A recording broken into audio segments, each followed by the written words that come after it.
नमस्कार। स्वागत है आप सबका आज इस मस्ती की महफिल में।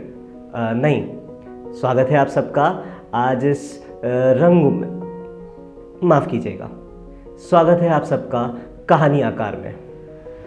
आज की कहानी भी कुछ ऐसी ही है जिसमें दिमाग तो है पर शायद समझ नहीं, जिसमें हिसाब तो है पर शायद किताब नहीं।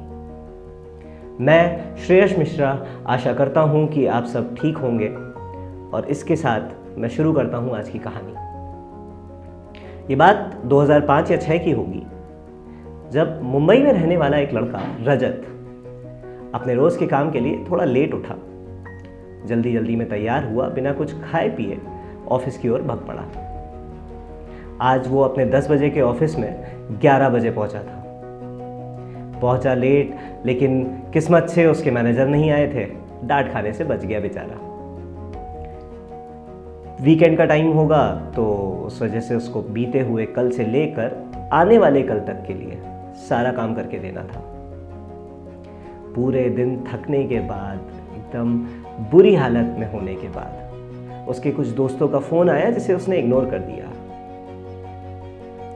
रजत एक ऐसा लड़का था जो अपनी दुनिया में जीना पसंद करता था, जिसकी अपनी एक बनाई हुई दुनिया थी। वो रहता तो यही हकीकत में था, पर सोचता कुछ ऐसा था कि जो हमारी आपकी समझ के बाहर का हो। घर वालों से सैलरी का झूठ, दोस्तों से बिजी रहने का झूठ और अपने खास लोगों का फोन ना उठा पाने पे अलग अलग तरीके का झूठ। न जाने कितने झूठ बुने थे उसने, उन झूठों में बुना रहता था वो। खैर, आज वो थक के कुछ 9-10 बजे फ्री हुआ। सुबह का भूखा थका आ रहा लड़का मात्र जेब में 100 रुपए लिए एक ठेले पे खड़ा हुआ। उसने कुछ खाने को लिया। कुछ सोच ही रहा था वो, अपनी उस दुनिया में जा ही रहा था। तभी एक लड़की आती है, फटे पुराने कपड़े, लंबे पर गंदे बाल, मगर बेहद खूबसूरत आंखों के साथ। और आंखों में आंखें डालकर वो रजत से कहती है कि भैया कुछ खाने को दे दो मुझे। अभी मैं घर जाऊंगी, मुझे घर पे भी कुछ खाने को मिलेगा नहीं, मुझे कुछ खिलवा दो। रजत जो खुद पूरे दिन से भूखा था,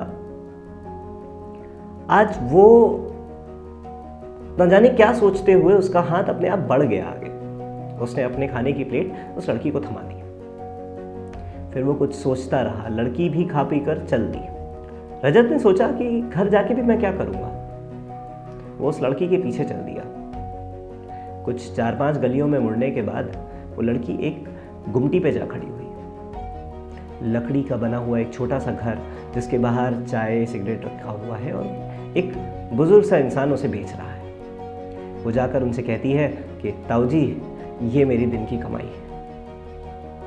ताऊ जी बोले, हाँ हाँ जा बेटा, तैयार हो जा, अभी तुझे ताई जी के पास भी तो जाना है, जल्दी जा, तैयार हो जा।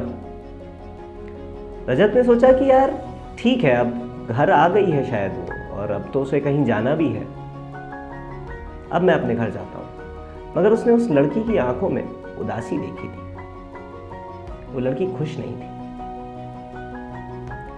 न जाने फिर कुछ सोचते सोचते रजत वहीं खड़ा रहा। लड़की जब उस कुटिया से बाहर निकली, लाल चटक साड़ी, आंखों के नीचे मस्कारा, होठों पे लाल लिपस्टिक, बेहद खूबसूरत लग रही थी। रजत को लगा कि शायद ये लड़की तो मेरे लिए ही बनी है। अलग ही ख्याली पुलाव पकने लगे उसके मन में। ये सब सोचते समझते वो फिर उसके पीछे चल दिया। वो लड़की किसी गलत सी जगह पे जाके रुकी। रजत ने अभी अपने आसपास ध्यान नहीं दिया था, तब तक वो लड़की गायब हो गई। अब रजत ने अपने चारों ओर नजर घुमा के देखी तो हर बिल्डिंग में कुछ 2-4 लड़कियां उसे इशारा करके बुला रही थी, जहां नए नए लड़के जा रहे थे किसी लड़की के साथ। ये वैश्याओं का घर था। ये इलाका वैश्याओं का था। रजत सोचने लगा कि आखिर ये लड़की जो भीख मांग रही थी वो यहां क्या करने आई है। क्या ये उसकी खुद की मर्जी है या ये उसकी मजबूरी है। उसकी नज़रें चारों ओर उस लड़की को ढूंढ रही थी, उस लाल साड़ी में लपटी हुई लड़की को खोज रही थी। ढूंढते ढूंढते उसे वो लड़की दिखी। रजत धीरे से जाकर वहां पे बात सुनने लगा।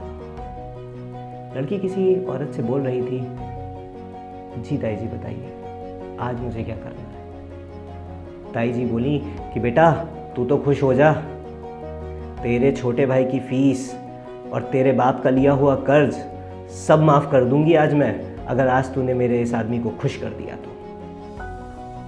तब तक वहां एक रईसज़ादा किसी महंगी गाड़ी से उतरा और वो उस लड़की को लेकर चला गया। रजत ये सब देखकर खामोश होकर वहां से चला आया। न जाने क्या सोचते सोचते उसने रात के कुछ 1 बज रहे होंगे और उस समय उसने अपने घर पर फ़ोन लगाया और अपना सारा सच बता दिया कि माँ, मैं 50,000 की सैलरी नहीं कमाता, मैं सिर्फ 20,000 कमा पाता हूँ। मुझे मेरा खुद का पेट पालना बहुत मुश्किल होता है और शायद इसीलिए मैं घर नहीं आ पाता। उसने अपने उन दोस्तों को फ़ोन मिलाकर वापस जवाब दिया कि भाई, मैं काम में इतना उलझा रहता हूँ ना कि मेरा किसी से बात करने का मन नहीं होता, मैं इसलिए तेरा फ़ोन नहीं उठाता। उसने हर इंसान से बोले गए झूठ को कॉल करके, मिल के कुछ दिन के अंदर सबको सच बता दिया। फिर एक रोज़ उससे किसी उसके दोस्त ने ही पूछ लिया कि आखिर ऐसा क्या बदल गया भाई कि तू पिछले 1 हफ्ते से अलग ही दुनिया में है और खुश है। हमने तुझे पिछले कितने सालों से खुश नहीं देखा था। तो उसने बोला कि यार पता नहीं, बस हम सब छोटे छोटे झूठों में उलझे रहते हैं, हम सब छोटी छोटी लड़ाइयाँ लड़ते रहते हैं, पर इसी दुनिया में हमारे ही बीच कुछ ऐसे लोग हैं जो किसी पे भरोसा नहीं कर सकते, जिनके अपने भी अपने नहीं हैं, और वो न जाने कितने ख्यालों में उलझे रहते हैं, उनकी तो पूरी ज़िंदगी झूठ है। बस उसी वक्त मैंने कसम खा ली कि अब तो मैं सबको सच बोलूँगा। तो बस आज की कहानी मेरी इतनी सी ही थी। मिलते हैं आपसे फिर किसी दिन हमारे कहानी आकार में। मुझे कमेंट में बताइएगा ज़रूर कि आपको मेरी कहानी कैसी लगी। धन्यवाद।